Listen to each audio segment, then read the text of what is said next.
right, with me today is author of the upcoming book, Tucker. He's also the contributing editor at The Spectator, Chadwick Moore. Chadwick, good to see you. Thanks for joining us.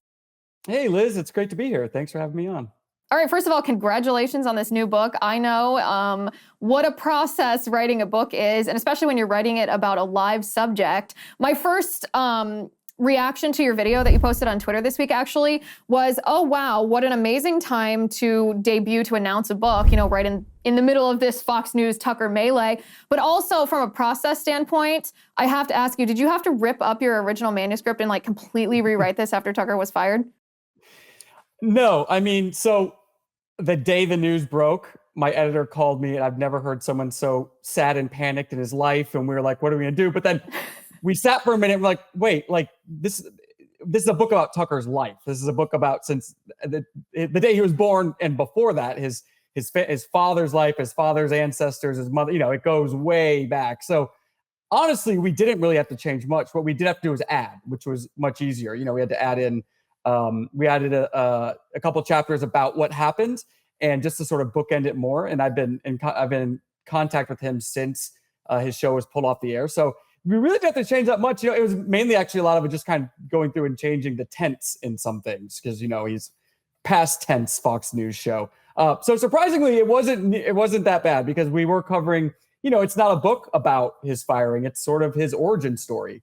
And the more this is all settled in, and now that Tucker's announced that he would like to do something else, and it would be away from cable news and away from this world he's inhabited for so long, it really does now feel like the true origin story of Tucker Carlson. A lot of people thought maybe that ended at when he got onto Fox News, but I think it's the next chapter now that he's left Fox News, to see what he's going to do next. He really came into his own on Fox, and that's sort of how most people either knew him from the Crossfire days or knew him from Fox, where he was a very different on-air personality and represented something very different than he did in the Crossfire years. So we didn't really have to change much. He was just really adding it, and then just kind of adjusting the tense, which was a relief after we realized that. Well, listen, what I think is interesting about a project like this is there is unofficial biographies. Anybody who works in the public eye, anybody who's prominent, a bunch of people try to make money off of their name, right? So they write all these usually biased against the person, but all these salacious pieces that are trying to use that person's name to make money. This is an official biography because you worked directly with Tucker and with his family. You said you've been working on this for a year. Take us a little bit behind the scenes here. Were you embedded with his family? What did that process look like? Sure. Well, it's actually, I'm an independent biographer, so this is not an authorized biography. A lot of people have said that recently. They think I'm an authorized biographer and that I'm working with Tucker Carlson. I'm not. He has not read a word of the book. He has not asked to read a word of the book. He just simply trusted me, I guess. When my publisher called me with the idea about doing this book, and they said they wanted me to write it, I had Tucker's phone number. I asked him what he thought about it. I was skeptical about doing it because I thought, I'm a guest on his show. I don't know if I should be doing this. But I talked to Tucker, and he was like, yeah, he was like, I love your writing, and why not? Let's do it. So he gave me unprecedented access. More than I would expect actually from someone like him, especially when he has no editorial control. He doesn't know what I'm writing.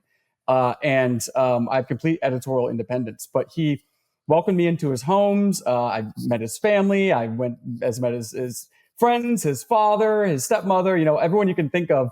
I stayed in his house in Florida and in Maine. And I just really got to know him and see what he's like off camera and who he is as a person. And I really wanted to capture that, I didn't want this to be a book about politics per se or issues per se, like here's Ukraine, here's COVID. I wanted to just find out who this man is. And for a writer, he is an incredible subject because he's so amusing and he's so colorful and he talks nonstop because he really enjoys talking and he really loves being around people. And he really loves, he's one of those people that, and I'm the opposite of this, and that's why I respect people like this so much, is that he feeds off the presence of other people so much and off entertaining and conversing. You can tell that's really where he's his most happy. So for a writer, that is a dream subject, especially when they're as high energy as Tucker.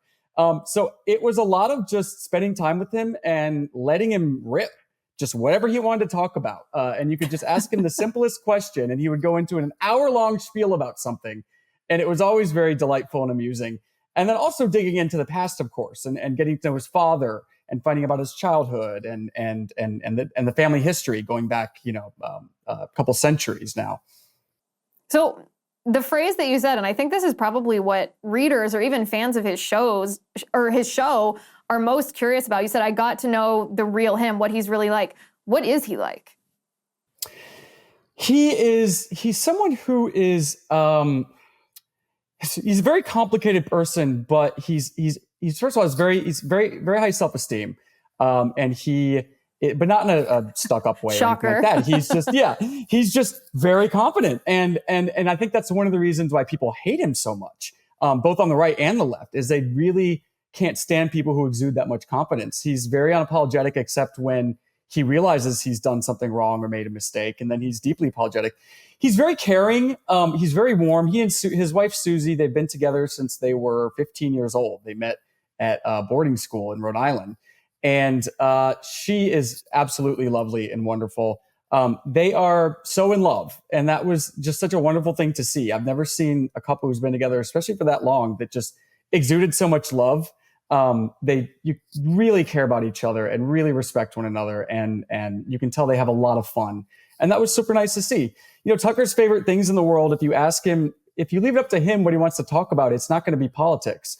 There was one time that we were sitting in his kitchen one morning. He's sitting in his underwear and his shirt from the night before. Hair is all messed up. And we just started talking about trees. And he talked about trees for like an hour. And I thought it was just the most wonderful conversation that I tried to put as much of that into the book as possible. He's someone who loves the outdoors. He loves nature. He loves his family deeply. He's very protective of his family.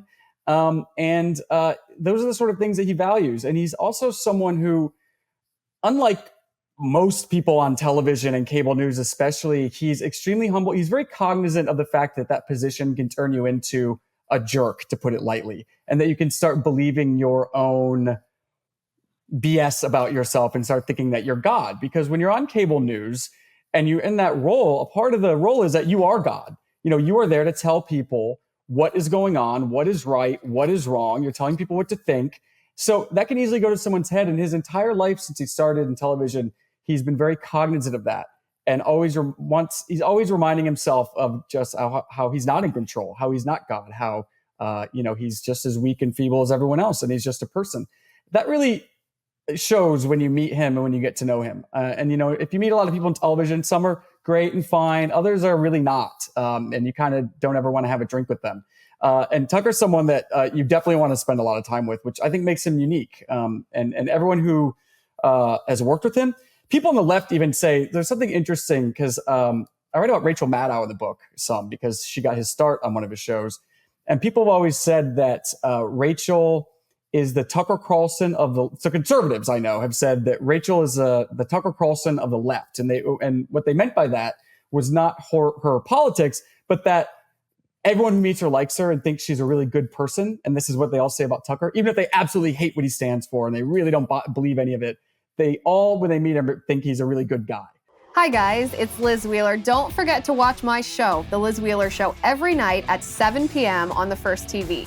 You can download the free First TV app, or you can visit thefirsttv.com/Liz and start watching today.